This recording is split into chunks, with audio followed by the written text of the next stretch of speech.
Hello students, welcome back to the class. आज हम शुरू करेंगे कक्षा 7 की हिंदी पाठ्य पुस्तक वसंत का अध्याय 3, जिसका नाम है हिमालय की बेटियां। इस पाठ के लेखक नागार्जुन जी ने इस पाठ में हिमालय व हिमालयों की बेटियों के बारे में वर्णन किया है। हिमालय की बेटियां यानी हिमालय से निकलने वाली नदियाँ। तो चलिए शुरू करते हैं इस पाठ को। अभी तक मैंने उन्हें दूर से देखा था। बड़ी गंभीर, शांत और अपने आप में खोई हुई लगती थी। संभ्रांत महिला की भांति वह प्रतीत होती थी। उनके प्रति मेरे दिल में आदर और श्रद्धा के भाव थे। माँ और दादी, मौसी और मामी की गोद की तरह उनकी धारा में डुबकियां लगाया करता था। परंतु इस बार जब मैं हिमालय के कंधे पर चढ़ा तो वह कुछ और रूप में मेरे सामने थी। मैं हैरान था। यही दुबली पतली गंगा, यही यमुना, यही सतलुज समतल मैदान में उतरकर विशाल कैसे हो जाती है। लेखक कहते हैं कि जब तक मैंने इन नदियों के निकलने के स्थान को नहीं देखा था, नदियाँ मुझे गंभीर, शांत, अपनी राह में मगन व एक सभ्य महिला की तरह लगती थी। मेरे दिल में इनके प्रति आदर और श्रद्धा के भाव थे। जब मैं नदियों में नहाया करता था तो मुझे माँ और दादी, मौसी और मामी की गोद में होने के समान प्रतीत होता था। परंतु इस बार जब मैंने उन्हें हिमालय पर्वत पर चढ़कर देखा तो मैं हैरान हो गया। यह नदियाँ दूसरे रूप में मेरे सामने थीं। यह दुबली पतली धारा में बहने वाली गंगा, यमुना, सतलुज समतल मैदानों में उतरकर बड़ी कैसे हो जाती हैं।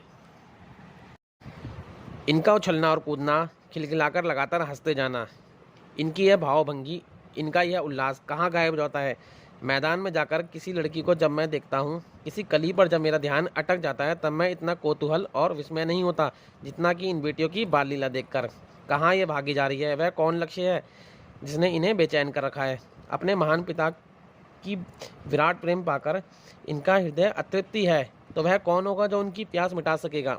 बर्फ जली नंगी पहाड़ियाँ, छोटे छोटे पौधों से भरी घाटियाँ, बंधुर आदित्यकाएँ, सर्वज उपत्यकाएँ, ऐसा है इनका लीला निकेतन। खेलते खेलते जब ये जरा दूर निकल जाती हैं तो देवदार, चीड़, सरो, चिनार, सफ़ेदा, कैल के जंगलों में पहुंचकर शायद इन्हें बीती बातें याद करने का मौका मिल जाता होगा।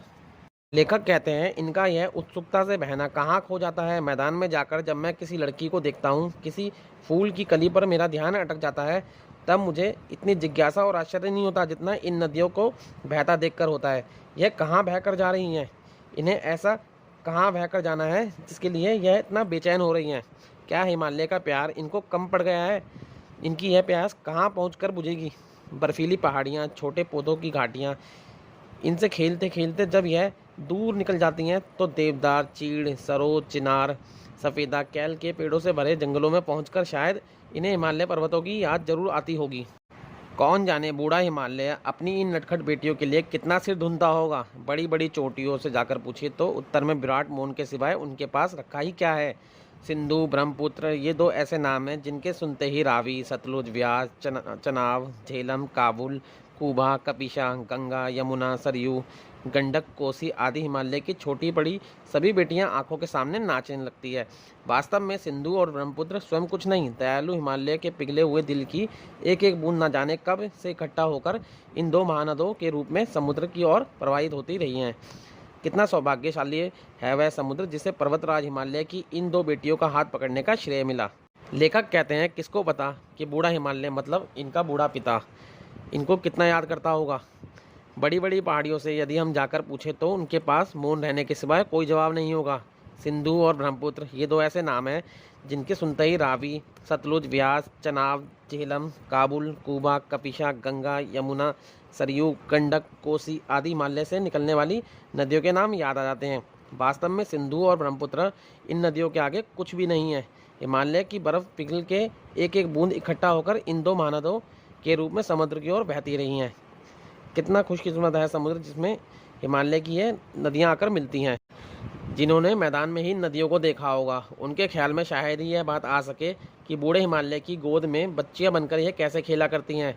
माँ बाप की गोद में नंग धड़ंग होकर खेलने वाली इन बालिकाओं का रूप पहाड़ी आदमियों के लिए आकर्षक भले ना हो, लेकिन मुझे तो ऐसा लुभावना प्रतीत हुआ वह रूप कि हिमालय को ससुर और समुद्र को उसका दामाद कहने में कुछ भी झिझक नहीं होती है। लेखक कहते हैं यदि किसी ने इन्हें समतल जगह पर बहता हुआ देखा होगा तो उनको यह ख्याल नहीं आता होगा कि यह नदियाँ किस प्रकार हिमालय से निकलती हैं। यह पहाड़ी लोगों को शायद आकर्षित नहीं करती होंगी, लेकिन यह मुझे बहुत आकर्षित करती हैं कि मैं हिमालय को समुद्र का दामाद कहने में मुझे कोई झिझक नहीं लगती। कालिदास के विरही यक्ष ने अपने मेघदूत से कहा था, वेत्रवती वेतवा नदी को प्रेम का प्रतिदान देते जाना। तुम्हारी ये प्रेसी तुम्हें पाकर अवश्य ही प्रसन्न होगी। यह बात इन चंचल नदियों को देखकर मुझे अचानक याद आ गई और सोचा कि शायद उस महाकवि को भी नदियों का सचेतक रूपक पसंद आया होगा। दरअसल जो भी कोई नदियों को पहाड़ी घाटियों और समतल आंगनों के मैदानों में जुदा जुदा शक्लों में देखेगा, वह इसी नतीजे पर पहुंचेगा। काका कालेश्वर ने नदियों को लोकमाता कहा है, किंतु माता बनने से पहले यदि हम इन्हें बेटियों के रूप में देख लें तो क्या हर्ज है। और थोड़ा आगे चलिए, इन्हीं में अगर हम प्रेसी की भावना करें तो कैसा रहेगा। ममता का एक और भी धागा है जिसे हम इनके साथ जोड़कर देख सकते हैं। लेखक कहते हैं, कालिदास जी ने नदियों के रूप में प्यार देख लिया था।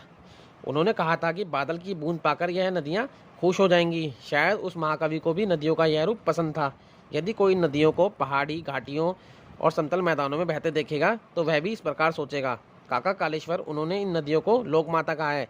यदि हम माता बनने से पहले इन्हें बेटियों के रूप में देख लें तो क्या हर्ज है। यदि हम इन्हें प्रेमिका कहें तो क्या कैसा रहेगा। ममता के और भी रूप हैं जिनमें हम इन्हें जोड़ सकते हैं।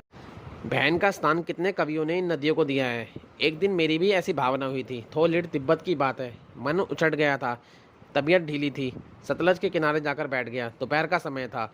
पैर लटका दिए पानी में। थोड़ी ही देर में उस प्रगतिशील जल ने असर डाला। तन और मन ताजा हो गया तो लगा मैं गुनगुनाने। लेखक कहते हैं, बहन का स्थान बहुत से कवियों ने इनको दिया है। एक दिन मेरी भी ऐसी इच्छा हुई थी। मन खराब था, तबीयत भी ठीक नहीं थी। सतलुज नदी के किनारे जाकर बैठ गया। दोपहर का समय था। पानी में पैर लटका रखे थे। थोड़ी देर में तेज धारा से पानी ने मुझे छुआ तो मेरा तन मन खुश हो गया और मैं खुशी से गीत गाने लगा। आज हमने कक्षा 7 की हिंदी पाठ्य पुस्तक वसंत का तीसरा अध्याय हिमालय की बेटियां पढ़ा व समझा। अगली क्लास में हम इस पाठ के प्रश्नोत्तर करेंगे।